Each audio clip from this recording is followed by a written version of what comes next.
ঘুরতে ঘুরতে চলে আসলাম চট্টগ্রাম কর্ণফুলীর তীরবর্তী নদের কোলে দিয়াং মরিয়ম আশ্রমে।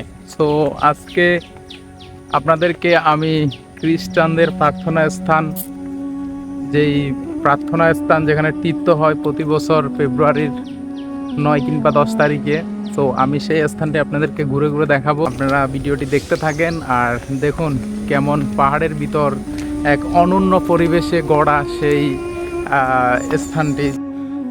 আমি অলরেডি মরিয়ম আশ্রমের গেটে প্রবেশ করছি। সো এই গেটটা অতিক্রম করলে আমরা পৌঁছে যাব ভিতরে। সো সেটা আপনাদেরকে দেখাবো। এখানে কিছু দিক নির্দেশনা দেওয়া আছে, আমি এটি আপনাদেরকে শোনাবো। দিয়াংয়ের খ্রিস্টবাণী প্রচারের গোড়াপত্তন। সো এখানে সব কিছু দেওয়া আছে, এখানের ইতিহাস ঐতিহ্য। তো সবাই আমি ভিতরে যাব। ভিতরে প্রথম গেট পার হওয়ার পর মনোরম পরিবেশে প্রাকৃতিক কোলাহল মনটা ছুঁয়ে গেল 1 মিনিটের জন্য।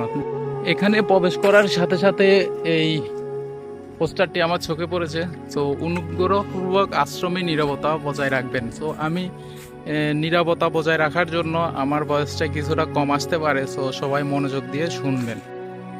এখানে আসার পর আমি এই স্থাপনাটি দেখতে পাই। তো এখানে লেখা আছে রোজারি গার্ডেন জপমালার বাগান। স্থাপনাটি অনেক সুন্দর, এটা অনেক বছর পুরনো। সো নতুন করে হয়তো এটা আবার স্থাপনাটি করা হয়েছে।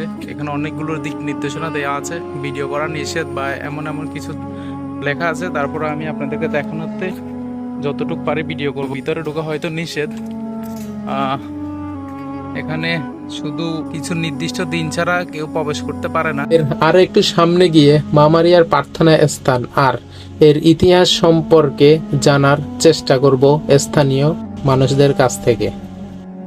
আমি এখানে দায়িত্বরত একজন বাদারকে পেয়েছি, ওনার কাছ থেকে আমি জানতে চাইবো যে ওনাদের এই স্থাপনাটি কি করে বা কিভাবে ওনারা প্রার্থনা করে। নমস্কার বাদার, আমাকে যদি একটু এই তীর্থস্থান আর এই মা মারিয়ার প্রার্থনা স্থান সম্পর্কে একটু বুঝিয়ে বলতেন, তাহলে আমি বিষয়টা একটু বুঝতে পারতাম।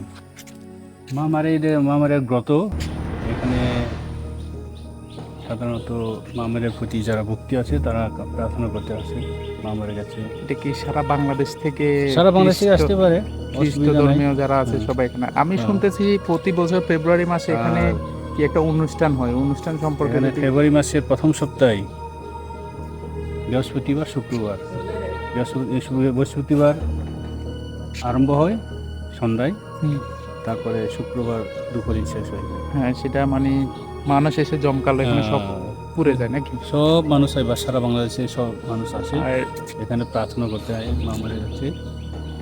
আর এখানকার জনগণ, চিরাঙের জনগণ, সারা বাংলাদেশের জনগণ সবাই আসে। এটা তো অনেক পুরনো স্থাপনা, আমি শুনতেছি যতটুকু জানি যে এটা অনেক আগ থেকে এখানে মোগল আমলের সাম্রাজ্য থেকে এটা এই স্থাপনাটি এসেছে। বাদা প্লেবিয়ান এটা এখানে না, সেইটাই মুঘল আমল থেকে না, এটা হলো শুধু এই মারিয়ার গত হইলো দেখো ওখানে আছে। এটা কত সালে হয়েছিল? ওনার সাথে কথা বলে আমি সঠিক তথ্য পাইনি বলে আমার মনে হচ্ছে। তো আমি যাদের মাধ্যমে এখানে আসছি, তো ওনারা বলতেছে এখানে ব্রাদার বাড়ি ভিতরে ব্রাদার লরেন্স আছে, ওনার সাথে যদি আমি কথা বলতে পারি তাহলে আমি এই এলাকা সম্পর্কে, এই তীর্থস্থান সম্পর্কে সব কিছু জানতে পারবো। সো আমি ভিতরে যাব, দেখি ওনার সাথে আমি কথা বলতে পারি কিনা। আপনারা পাশে থাকুন, দেখতে থাকুন, আর আমি দেখি ওনার সাথে যদি কথা বলতে পারি তাহলে আপনাদেরকে সেই ফুটেজটা আমি দেখানোর চেষ্টা করব। এই ভদ্রলোকটি এই আশ্রমের প্রধান, ওনার সাথে কথা বলেই ভালো একটা আইডিয়া নেওয়া যাবে বলে আমার মনে হচ্ছে। হ্যালো গাইস, আমি এখন আছি এই আশ্রমের প্রধান ব্রাদার লরেন্স। সো ওনার সম্পর্কে আমি আশ্রম সম্পর্কে কিছু জানবো। সো আশ্রম গুরু, উনি এই আশ্রমের যিনি প্রধান, উনি হচ্ছেন আমাদের ব্রাদার। আপনি একটু আমাকে যদি আশ্রম সম্পর্কে একটু বুঝিয়ে বলেন। আশ্রম সম্পর্কে একটু যদি। আচ্ছা, এটা ব্রাদার প্লেবিয়ানের জায়গা বিশেষভাবে মা মারিয়ার ভক্ত ছিল উনি। এই জন্য মরিয়ম আশ্রম একে ব্রাদার প্লেবিয়ানে বিশেষভাবে আমাদের এখানে আসিয়ে উনি স্কুল করছে, এখানে অনেক হেলথ সেন্টার করছে। অনেক কিছু করার পরে অনেক সব আমাদের বাঙালি ব্রাদারদের উপরে সারি দিয়ে উনি আসিয়ে এইখানে এখানে একটা তীর্থস্থান হয়ে গেছে। উনি এখানে থাকতো, এইখানে বিশেষভাবে ওই প্লেবিয়ান শেষ পর্যন্ত ধ্যান সাধনা করছে।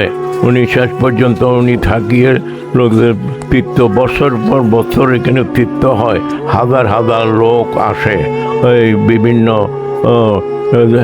প্যারিসের থেকে এখানে আসিয়ে এই তীর্থটা হয় ফেব্রুয়ারি মাঝে মাঝামাঝিতে। তো অনেক লোক এখানে আসে।